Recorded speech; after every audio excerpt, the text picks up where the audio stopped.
Okay, calling Tammy Sandoval, 25L01990. Mr. McLean, your appearance, please.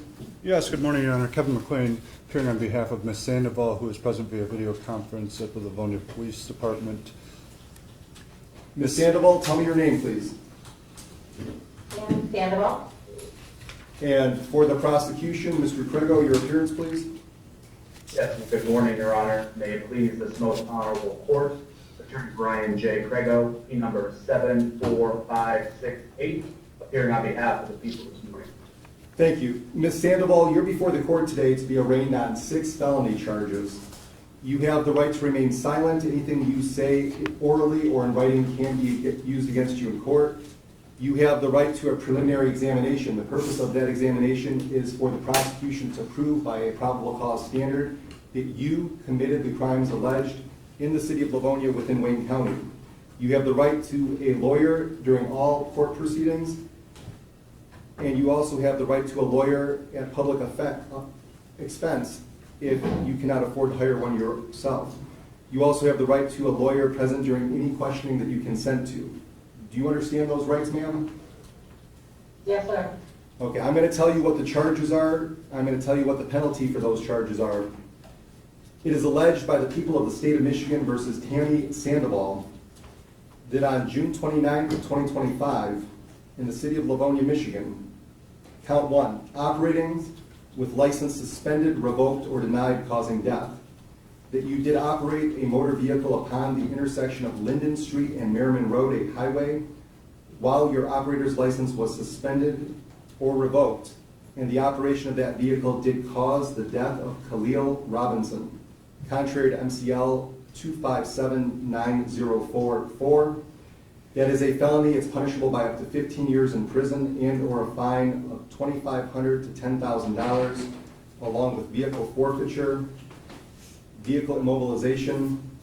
A defendant may be convicted for each death arising out of the same transaction, and the court may order consecutive sentencing under MCL 769.36. Count 2 alleges operating while license suspended, revoked, or denied causing serious injury. That you did operate a motor vehicle upon the intersection of Linden Street and Merriman, a highway, while your operator's license was suspended or revoked. By the operation of that vehicle did cause the serious impairment of a bodily function to Chloe Robinson, contrary to MCL 257904. That is a felony punishable by up to 5 years in prison and or a fine of $1,000 to $5,000, along with vehicle forfeiture or vehicle immobilization. Count 3 alleges operating while license suspended, revoked, or denied causing serious injury. That you did operate a motor vehicle upon the intersection of Linden Street and Merriman Road, a highway, while your operator's license was suspended or revoked, and by the operation of that vehicle, you did cause the serious impairment of a bodily function to Tia Danae Robinson, contrary to MCL 257904.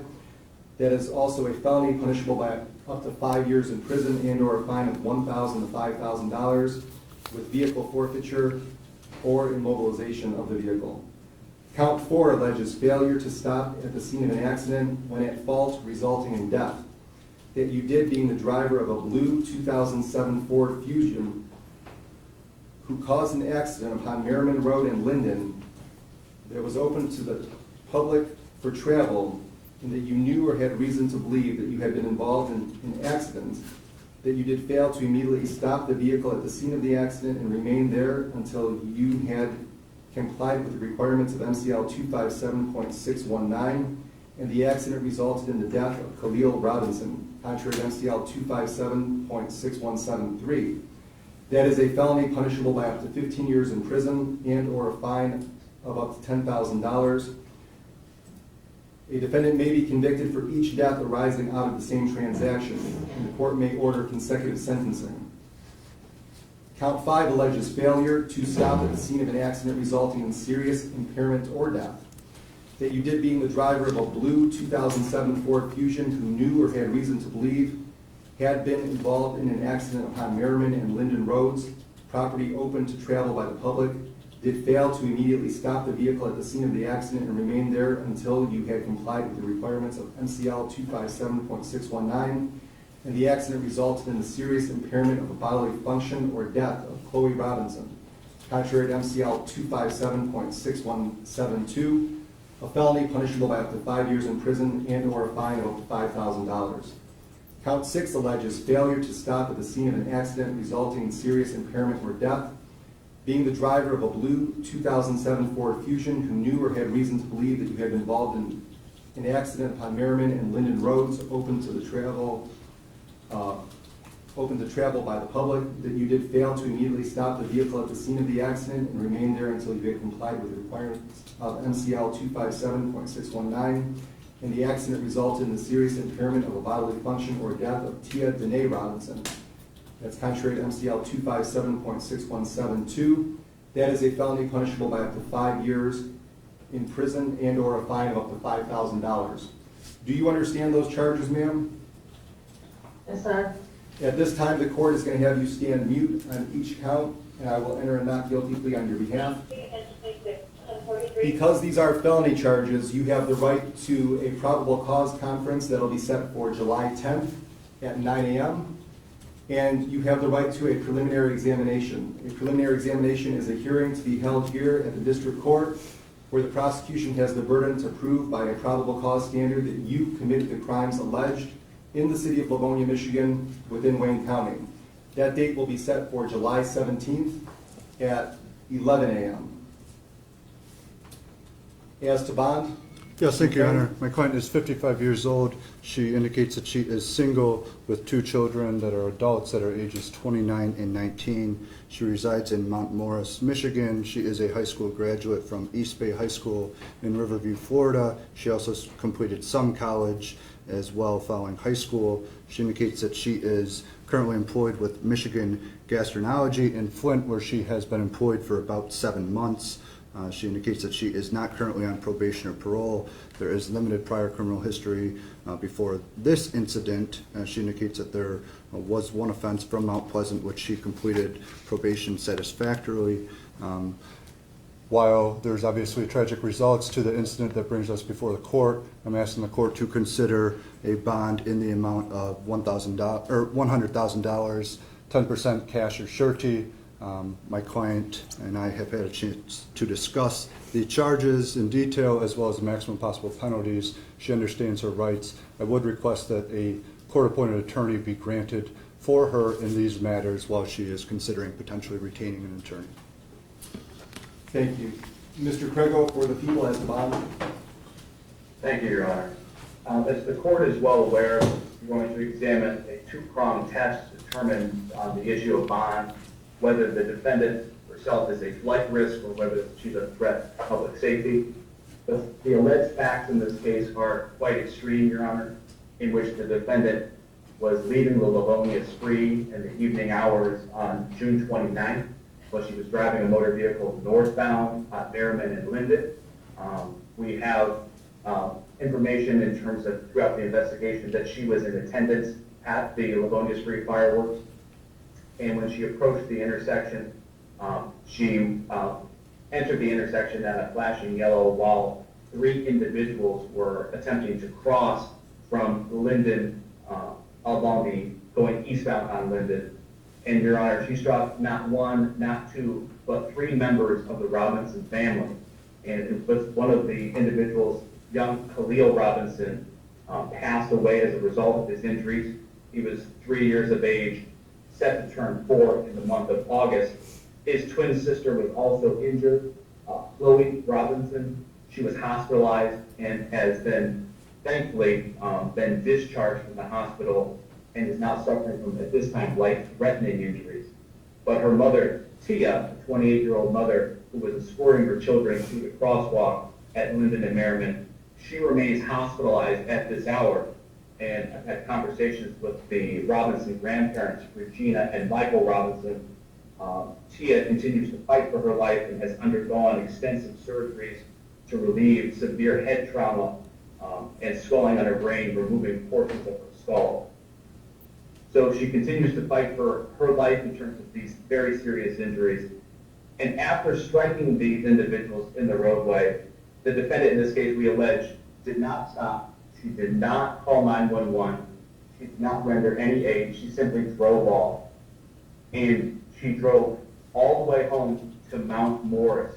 She went past the Livonia Police Department, which was 1.5 miles from this location, and she likely went past numerous police stations as she drove over 70 miles home outside of the metro area, north of Flint, to Mount Morris. She's driving on a suspended license, Your Honor, and she has left the scene in this particular case. Brother Counsel has alluded to some of the criminal history that resulted in the suspension of her driving. The conviction of the 76th District Court in Mount Pleasant back on October 21st of the year 2024. Her license is in fact suspended for a failure to consent to a roadside PDP, and her license is currently suspended as of through August 30th of 2025. In addition to the impaired driving conviction, she has a crash that was reported with 2 injured individuals in Mount Morris back in November the 14th of 2024, and a third crash on December 3rd. Thankfully, no injuries were reported. So when you look at the totality of the alleged conduct in this particular case, I would ask that this honorable court consider a bond in the amount of $500,000 cash or surety with no 10% privilege.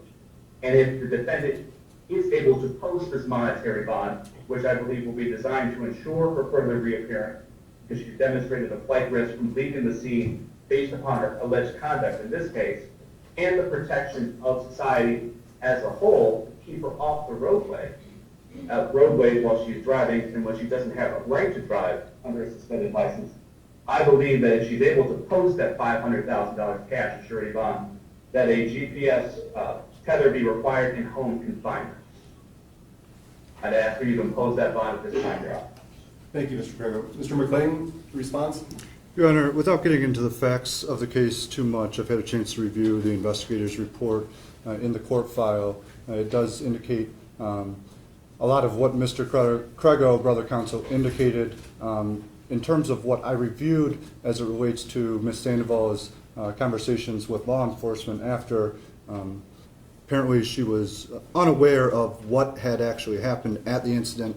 I know obviously this is a tragic incident that is the cause for a lot of suffering in the community as well as the family, which I will not put to the side. I would just ask the court to consider a reasonably minimal bond based upon all the allegations here and with a GPS tether condition in home confinement, which my client will comply with.